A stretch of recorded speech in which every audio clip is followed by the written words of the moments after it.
Roy Moore with the Scout Patch Auction. I'm joined with master collector, longtime veteran collector, and deep researcher of scouting memorabilia, Michael Feigenbaum of New York. Michael, thanks for joining me. Thanks for taking the time to share with us your depth of collecting and passion in research for some of the earliest memorabilia of the scouting movement. What do we have here? Well, these are the second version and more of the, this is the first version, these are the first versions of the, with the insignia, with the eagle, with the shield of 13 stars and stripes on an eagle superimposing the fleur-de-lis. And the first one was issued, I said, in May or June of 1910. There it is. And if you look below, they realized that it was really too big, so they made it smaller. And by 1914, they even made it smaller.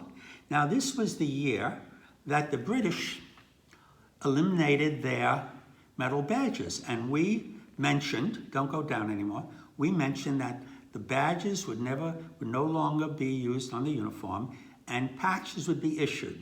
This was a special year. Not only the second class, first class, and the second class and first class badges would go out of favor. Also, the Star and Life would become patches along with the second and first class.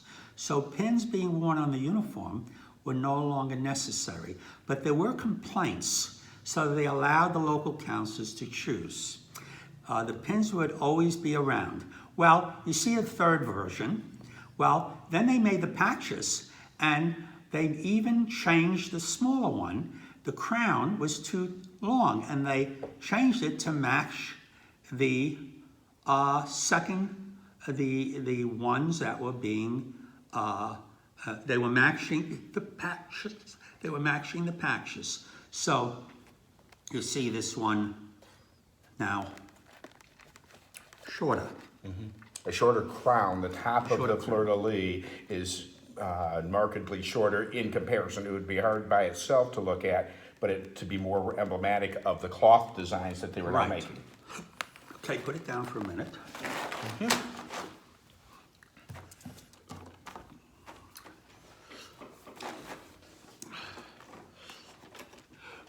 They had the metal pins, and again, for the first 4 years or so, as you're telling me, all we had were metal pins. There were no cloth rank badges at all.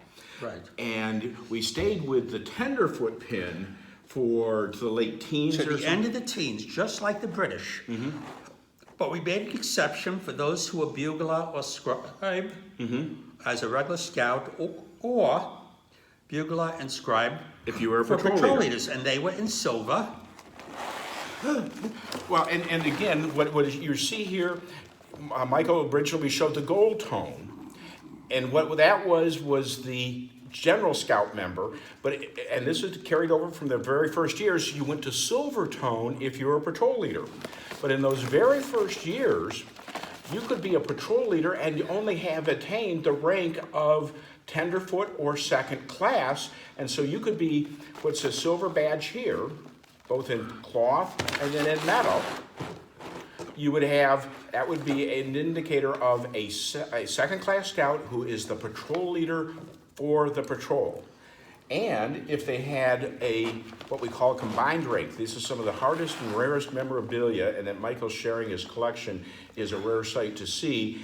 You could also then be the bugler or the scribe. So you could have You could have a patch. You could have a patch as well, and where's the tenderfoot one here? Oh, at the top row.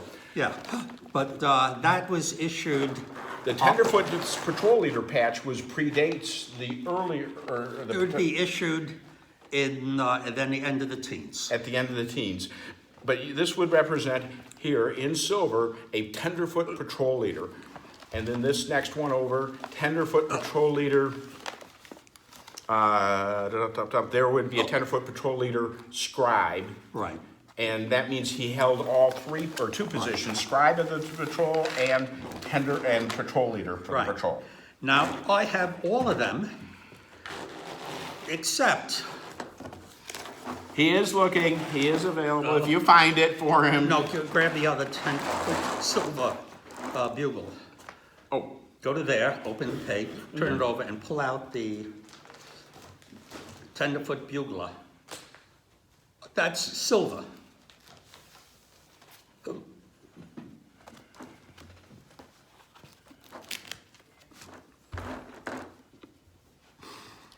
you okay? Now, this is the tenderfoot bugler, but I need an earlier one. So if you ever find it, you can help me finish my collection. And what's the difference between the earlier version? It's done cruder. The bellows of the horn and the other piece, it is not as refined as this Right, and version. I will tell you. But even if you get this one, I'm interested. Yeah. So, and we'll pay, Well, I will pay several thousand for it. He's very much interested in this because the one few collections. Now, again, these were used from the late teens to just the early 20s, I think. What was the... Well, the petrolators Right. were used until 1925, and then they were eliminated, the combination rings. But the regular scout ones were eliminated in 1926. At that point, the bugler was a separate patch. The scribe was a separate patch. So they realized, if you start thinking about this, there's whatever, 15 or 20 pieces to this collection. So from an inventory process, it really creates for all the new councils forming a heck of a stocking or inventory acquisition. And they realized, let's separate the patrol leader. Well, they kept a silver badge, but let's separate the patrol leader from the scribe or from the bugler. In 1925, they eliminated silver, and they kept the gold for another year as a transition. Yep. But again, we were a young organization. We were going across the country, but we did not have councils every part of the country, and so we were still learning and experimenting and trying to serve our scouts and our units. Now, what do you have here? This is special. Did I show this? Yes, you should share it. It fits Okay. in this segment. No. Go for it. This is the design that Daniel Carter Beard showed, or maybe not, but this is his drawing that became a pin for the tenderfoot, okay? And they changed it, okay? So this, It's the Daniel Carter Beard tenderfoot pin of his design from the, again, 19 teens or early 20s era, probably, 14 or 15? We don't really know. Maybe you do. You're the ones who's researched it was out, the teens at the beginning. at the beginning. Yes. But we were a young organization. We weren't yet a national organization, or we were working on it, but we're still designing our insignia and memorabilia and our recognition devices. This is an incredibly specialized area. It is doable to find some of these pieces, but even in your 30 and 40 years of collecting, you're still always looking for variations. That's why Yes. if you come across any of these of any style, I'm looking mainly for the tenderfoot silver bugler. well, and you don't have them on this set of pages. It's probably else. Oh, you do. Here's an example. There are variations.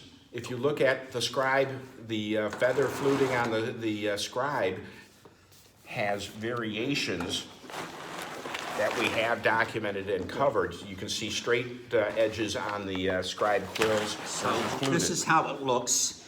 I need an earlier one, so this is it. A little promotion. Thank It you very works. much. Thanks, Michael, for sharing. Thank you.